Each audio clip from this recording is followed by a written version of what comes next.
போர் நடக்கிறது. அந்த போரின் மீது ஒரு இரு நாட்டு மக்களும் அழுகிறார்கள். அந்த நேரத்திலே கடைசியாக அந்த மண்ணை விட்டு அவன் வெளியேறுகிறவன் அந்த நாட்டு மருத்துவன். அப்படி வெளியேறுகிற போது அவன் எப்படி வெளியேற வேண்டும் என்றால் முன்னோக்கி அல்ல, பின்னோக்கி வெளியேற வேண்டும். காரணம், கடைசி உயிர் எங்கேயாவது துடித்துக் கொண்டிருந்தால் அந்த உயிருக்கு உதவி செய்யலாமா என்று அந்த மண்ணினுடைய எல்லையை கடக்கிறவை அவன் பின்னோக்கி நடந்து அந்த மக்களுக்கு மருத்துவம் செய்கிற மாபெரும் பணியை செய்கிறவன் அந்த மருத்துவன். இரத்தத்தையும் சதையையும் சிறிதும் கலங்காமல், ரவுடிகள் என்ன ரவுடிகள், போலீஸ் என்ன, அவர்களெல்லாம் பார்க்காத இரத்தத்தையும் சதையும் நாங்கள் கண்ணூரை பார்த்து கையிலே அள்ளி வாந்தி எடுத்தாலும் அவர்களுடைய கரங்களை பற்றி அவர்களுக்கு வைத்தியம் செய்து அவர்களை அருளையும் அவர்கள் கொடுக்கிற பொருளையும் பெற்று நாங்கள் வாழ்ந்து கொண்டிருக்கிறோம்.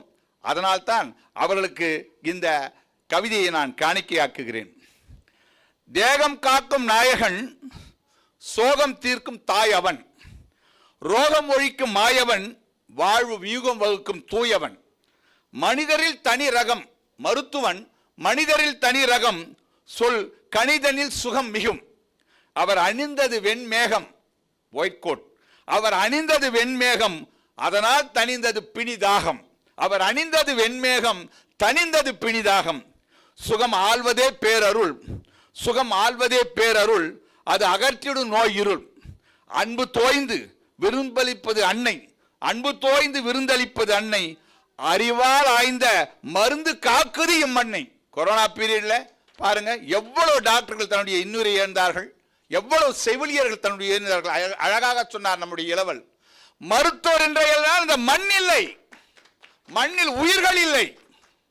அத்தகைய மாபெரும் பேறு பெற்ற இந்த மருத்துவர்களை நாம் எல்லாம் கை தொழுது வணங்கி இறைவனுக்கு அடுத்த நிலையை போற்றுகிறோம் என்றால், இறைவன் படித்த உயராக இருந்தாலும் அந்த உயிர் உனக்கு சொந்தமாக இருந்தாலும் அதை நிலைநிறுத்தி காத்து நிற்பது மருத்துவன் தான். அந்த அடிப்படையிலே அன்று தவமுனிவர் இயற்றினார் யாகம், அதில் தன்வந்திரி எழுந்தது அவர் யோகம். தன்வந்திரி இறைவன் மருந்துகளுக்கெல்லாம் இறைவனாக போற்றப்படுகிறவன். அந்த கருத்துப்பட நான் எழுதினேன்.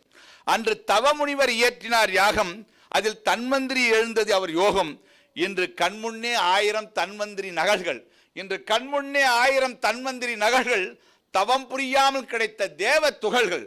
அவர்கள் தவம் புரியாமல் கிடைத்த தேவ துகள்கள். முற்பிறவில் புரிந்த அறம், நாங்கள் முற்பிறவில் புரிந்த அறம் எமக்கு இப்பிறவில் இறை தந்த வரம்.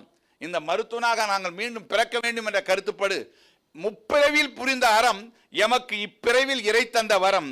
இன்று மருத்துவத்தில் அற்புதங்கள் நடக்குது காணீர், பல அற்புதங்கள். ஆர்டிஃபிஷியல் இன்டெலிஜென்ஸ், ரோபோட்டிக் சர்ஜரி, எவ்வளவோ அட்வான்ஸ்மெண்ட். இன்று மருத்துவத்தில் அற்புதங்கள் நடக்குது காணீர். அவர் அவதாரமாய் துடைக்கின்றார் கண்ணீர், அவர் அவதாரமாய் துடைக்கின்றார் கண்ணீர். எப்பிறவியிலும் இப்புனிதம் தொடரணும், அடுத்த பிறவிலுமே மருத்துவம் அங்கே பிறக்கணும். எப்பிறவியிலும் இப்புனிதம் தொடரணும், எம்பிரானே இப்பணி செய்ய நீ அருளணும், பிணியர்க்கும் பணி புரிய நீயே அருள வேண்டும் என்று இந்த இனிய நேரத்தில் நம்ம எல்லாம் படைத்த ஆல்மைட்டியை வேண்டிக் கொண்டு இங்கே வந்திருந்த அருப்பெருமக்களை வாழ்த்தி வணங்கி வரவேற்று உங்களுடைய பொற்பாத மலர்களை தொட்டு இங்கே வந்திருக்கிற ஆசிரியர், என்னுடைய மருத்துவ ஆசிரியர் பெருமக்களுடைய ஆசிரியம், வந்திருக்கிற அன்பு தோழர்களுடைய வாழ்த்துக்களையும் பெறுகிற இந்த இனிய நாளிலே உங்களெல்லாம் மீண்டும் ஒரு முறை வணங்கி வாழ்த்தி என்னுடைய உரைக்கு நன்றி தெரிவித்து விடைபெறுகிறேன். நன்றி, வணக்கம்.